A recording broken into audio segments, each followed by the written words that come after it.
Next example is example number 4। तो ये question आपको दिया हुआ है x equals to c y plus b z, y equals to a z plus c x, z equals to b x plus a y, where x Y z are not all zero simultaneously, then find sigma A square plus two pi a. Got it. Sigma A square का मतलब है a square plus B square plus C square, and to pi ए का मतलब है, to तो अपनी जगह ही रहेगा, पाई ए का मतलब है A B C. Got it. Product के लिए पाई यूज़ किया गया है।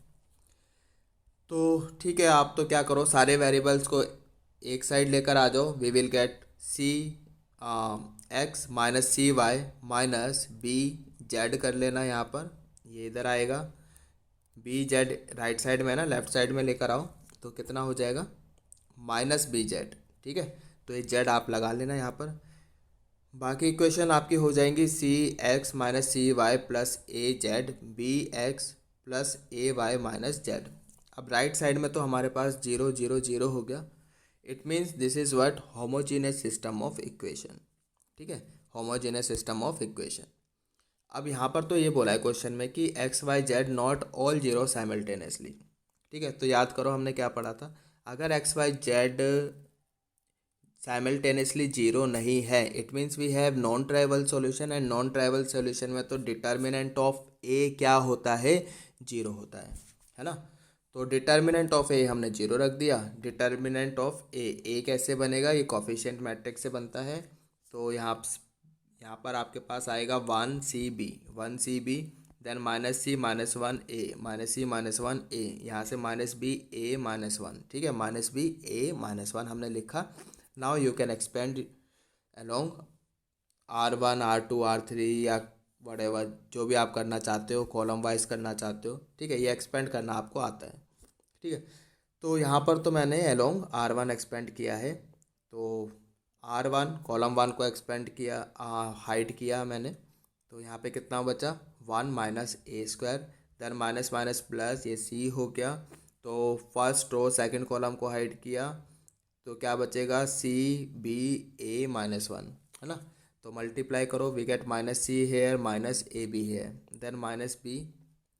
फर्स्ट रो थर्ड कॉलम को हाइड कर लो, वी गेट कितना बचेगा, यहाँ पर आपके पास ये बचा, तो ए सी इधर आ गया, एंड माइनस माइनस प्लस हो गया, we get B. Got it. तो आप यहाँ पे इसको एक्सपेंड कर लो, तो माइनस वन माइनस ए square minus C square minus ए बी सी हो जाएगा, ये भी माइनस ए बी सी हो जाएगा, minus B square. So A square B square C square को तो आप राइट साइड ले जाओ, ये minus two A B C हो गया, इसको भी राइट साइड ले जाओ, प्लस हो जाएगा, यहाँ पर बचेगा आपका वन। ठीक है, तो A plus B square plus C square का तो हमने लिख लिया sigma A square, and two A B C को ऐसे लिख सकते हैं टू पाई ए। तो इसी की हमें वैल्यू निकालनी थी, ये कितना आ गया, वन। ठीक है, आई होप कि समझ में आ गया। Now next question. तीन सिस्टम ऑफ इक्वेशंस आपको गिवन है, यहाँ पर तीन इक्वेशंस गिवन है विच आर नॉन होमोजीनियस। ठीक है, non homogeneous system of equation है। X plus y plus z equals to six, x plus two y plus three z equals to 14, x plus four y plus seven z equals to 30। Got it. तो ठीक है, एक coefficient matrix बनाते हैं, ए और x variable matrix, और B यहाँ पर ये कांस्टेंट मैट्रिक्स। ठीक है, तो ए हो जाएगी मैट्रिक्स आपकी वन वन वन, यहाँ से आ गया, वन टू फोर यहाँ से आ गया, वन थ्री सेवन यहाँ से आ गया। Capital X is X Y Z, capital B is six fourteen thirty. फिर हमने डिटर्मिनेंट निकाला, तो डिटर्मिनेंट निकाला तो ये आ जाता है आपका जीरो, निकाला आप खुद सकते हो। ठीक है, you are suppose to do yourself. तो डिटर्मिनेंट जीरो आ जाता है। तो अगर डिटर्मिनेंट जीरो आ गया, तो फिर तो हम क्या करते हैं, adjoint of A into B निकालते हैं। ठीक है, बट मैंने तो ये बोला था कि प्रैक्टिकली तो हम ऐसा करेंगे ही नहीं। ठीक है, ये तो बोर्ड पॉइंट ऑफ व्यू से ठीक है, आप करके देख सकते हो, बुक्स वगैरह में यू विल फाइंड कि ऐसा किया हुआ है। Adjoint of A into B equals to zero. ठीक, बट उससे भी कुछ पता नहीं चलता है, वहाँ पे भी इन्फिनाइट मैनी सॉल्यूशन भी हो सकते हैं, या फिर नो सॉल्यूशन भी हो सकता है। ठीक है, बुक्स में यू विल फाइंड कि अगर ऐसा है तो वो क्या बोल रहे हैं कि कंसिस्टेंट है और इन्फिनाइट मैनी सॉल्यूशन है। Got it. तो ऐसा नहीं है, नो सॉल्यूशन भी हो सकते हैं और इन्फिनाइट मैनी सॉल्यूशन भी हो सकते हैं। ठीक है, तो अब यहाँ पर क्या है, अगर ऐसा है तो हम क्या करते हैं, गिवन प्लेन्स के पास जाते हैं। फिर हमने देखा कि यहाँ पर तो कोई भी प्लेन पैरेलल नहीं है। ठीक है, क्या बोल रहे हैं, डिटरमिनेंट जीरो आ गया तो फिर वापस से आप अपने प्लेन्स के पास आ जाओ। ये जो इक्वेशंस लिखी है बेसिकली 3 प्लेन्स की इक्वेशन है। तो इन प्लेन्स के पास हम आए, फिर हमने इनको देखा कि इनमें एक्चुअली हो क्या रहा है। क्या ऐसा तो नहीं है कोई दो प्लेन कोइंसाइड तो नहीं कर रहे, या तीनों कोइंसाइड तो नहीं कर रहे। अगर कोइंसाइड करेंगे तीनों तो इन्फिनाइट मैनी सॉल्यूशन, दो कोइंसाइड करेंगे तो एक को हम भूल ही जाएंगे, फिर बाकी दो में देखेंगे कैसे हैं वो, पैरेलल हैं या नॉन पैरेलल हैं, है ना। फिर तो यहाँ पे क्या है, यहाँ पर तो कोई भी प्लेन पैरेलल नहीं है। कैसे पता चला, ठीक है, कोफिशिएंट्स का रेशियो चेक करते हैं ना, तो किसी का भी रेशियो बराबर नहीं है, तो इसलिए ये पैरेलल नहीं है। पैरेलल नहीं है तो एक ऐसा सिस्टम है, तो यहाँ पर इन्फिनाइट मैनी सॉल्यूशन भी हो सकते हैं और कोएक्सियल सिस्टम भी हो सकता है। इसको एक मिनट आप ऐसे देखो, ये ऐसा कोएक्सियल सिस्टम भी हो सकता है और इस तरह से भी हो सकता है। अगर मैं इस वाले प्लेन को P3 को ऐसे शिफ्ट कर दूं, यहाँ आ जाएगा।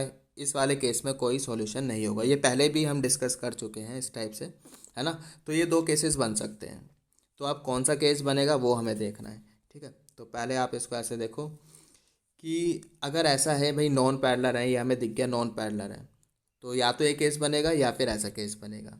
ठीक है, अगर ऐसा है तो जो प्लेन 3 है ये P1 है P2 है, इनके इंटरसेक्शन से ये पास हो रहा है P3, तो P3 को we can write λ1 P1 plus λ2 P3। ये क्या है, equation of a plane passing through the line of intersection of P1 and P2। ठीक है, इस तरह से लिखते हैं। तो अब for specific value of λ1 and λ2 हमें ये प्लेन 3 मिल जाएगा। ठीक है, तो हमने क्या किया, ये जो इक्वेशन है x+2y+3z, इसको हमने λ1 से मल्टीप्लाई किया, और जो तीसरी इक्वेशन दूसरी इक्वेशन है x+y+z=6, इसको λ2 से मल्टीप्लाई किया। ठीक है, ये प्लेन थर्ड है, तो क्या बोल रहे हैं कि λ1 P1, ये P1 बोल रहे हैं इसको हम, तो इसको λ1 से मल्टीप्लाई कर दिया, फिर प्लस करेंगे λ2 P2 से, इसको P2 बोल रहे हैं। तो ऐसा करने से हमें ये मिल जाना चाहिए। तो यहाँ पर प्लस कर रहे हैं, तो यहाँ पर x का कोफिशिएंट क्या बनेगा, λ1 प्लस λ2, और यहाँ पे x का कोफिशिएंट क्या है 1। ठीक है, यहाँ पर y का कोफिशिएंट क्या है 2λ1, और यहाँ से प्लस λ2, यहाँ से यहाँ पर y कर लेना, y का कोफिशिएंट क्या है 4। ठीक है, इसको आप सॉल्व करो, तो सॉल्व करेंगे, सॉल्व कैसे करेंगे इसको, बस सब्ट्रैक्ट कर लो, λ2 कैंसिल, माइनस λ1, 1 माइनस 4 इज -3, तो λ1 आ गया 3, λ1 आ जाएगा 3, λ1 को यहाँ रख लो, 1 - 3 इधर आ जाएगा, तो λ2 आ जाएगा -2। ठीक है, फिर हमने यहाँ पर इस इक्वेशन को λ1 की वैल्यू रख दी 3, और इसको मल्टीप्लाई किया, λ2 की वैल्यू आई है -2। ठीक है, फिर उसको हमने ऐड किया, ऐड करने से हमें तीसरा प्लेन मिल रहा है। ठीक है, तो it means this is what consistent system, यानी कि ऐसा वाला सिस्टम है। ठीक है, यहाँ से पता चल गया, तो इसका मतलब अगर ऐसा है तो we have infinite many solutions. ठीक है, नाउ अब इसको आप ऐसे देखो कि ये वाला सिस्टम कब बनेगा, नो सॉल्यूशन। अगर मैंने यहाँ पे 30 की जगह कोई और नंबर लिख लिया, सपोज 35 लिख लिया। ठीक है, 35 अगर मैंने यहाँ पे कर दिया, तो 35 कर दिया, तो तब भी डिटर्मिनेंट ऑफ ए तो जीरो ही आएगा, ये तो तब भी जीरो ही आएगा, बिकॉज इस पर तो कुछ फ़र्क नहीं पड़ेगा। अगर मैंने यहाँ पर 35 कर दिया, डिटर्मिनेंट की वैल्यू पर तो कुछ फ़र्क नहीं पड़ेगा ना, तब भी जीरो ही आएगा। ठीक है, तो कहने का मतलब क्या है, तब भी ए वाला जो पार्ट है, अगर मैंने इसको 35 किया, इतना पार्ट तो तब भी सेम ही रहेगा, बट यहाँ पर क्या होगा, यहाँ पर इनके वैसे 30 आएगा, और बट यहाँ पर हमारे पास 35 है, यानी कि प्लेन 3 नहीं बनेगा।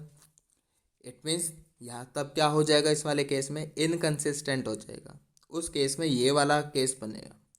ठीक है, तो इनकंसिस्टेंट मतलब नो सॉल्यूशन, उस केस में ये नो सॉल्यूशन हो जाएगा। तभी हम बोल रहे थे कि सॉल्यूशन आ भी सकते हैं और नहीं भी आ सकते हैं। इन्फिनाइट मैनी सॉल्यूशन भी हो सकता है और नो सॉल्यूशन भी हो सकता है। इन बुक्स यू विल फाइंड कि इन्फिनाइट मैनी सॉल्यूशन कैसे निकालें। यहाँ पे तो हमने बता दिया, ठीक है, इन्फिनाइट मैनी सॉल्यूशन होंगे इस तरह से। अब वो अगर निकालने के लिए बात आएगी कैसे निकालेंगे, तो हम तो क्या करेंगे, कोई भी दो प्लेन की इक्वेशन उठा लो, कोई भी दो, तीन में से दो उठा लो, और एक वेरिएबल को आप कोई अननोन लेट कर लो। लेट से जेड को हमने लैम्डा पुट किया, इस वाली इक्वेशन में रखा x plus y plus z को रख दिया lambda, x plus 2y plus z 3, यहाँ पे जेड की जगह रखा लैम्डा, दोनों को आपस में सॉल्व किया, एक्स वाई की वैल्यू निकाली। ठीक है, यहाँ से वाई आ जाएगा आपका, सब्ट्रैक्ट किया, y minus 2y is minus y, lambda minus 3 lambda is minus 2 lambda, 8 minus 14 is minus 6। तो यहाँ से आपका y आ जाता है 6 माइनस 2 लैम्डा।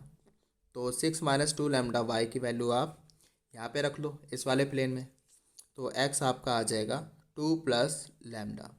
तो solution will be 2 plus lambda, 6 minus 2 lambda, और z क्या था लैम्डा।